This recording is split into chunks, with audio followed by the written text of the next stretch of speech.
Maya qaraymiz. Bismillah, alhamdulillah, alhamdulillah, robbil alamin. Ka'ba man tarafda bo'ladi. Erkaklarimiz xuddi mashaq qilib turadi. O'shanda siz bu tarafga to'ssiz, Ka'ba tarafda kimdir uchidi-yu, nari tarafdan chiqib ketaveradi. Odam kamayadi, keyin sekin Ka'baga qarab yaqinlashamiz. Ka'bani o'pmaysiz.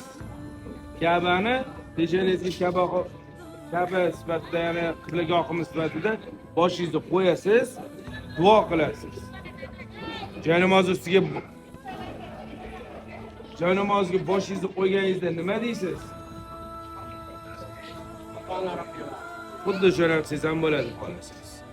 Lekin Alloh bilan gaplashing. Boshingizni qo'yganda Allohim men gunohimni kechir. Shunchalik hech qanaqa oldinda to'siq qilasiz. Qiblagohimning yonimgacha keldim. Endi meni duolarim ijobat qiladigan bandalarning qatorida qilgan deb duo qiling. Chunki yer yuzida hech qanaqa to'siqsiz qiblagohingiz bilan birma-bir shunday turibsiz. Hech narsa yo'q.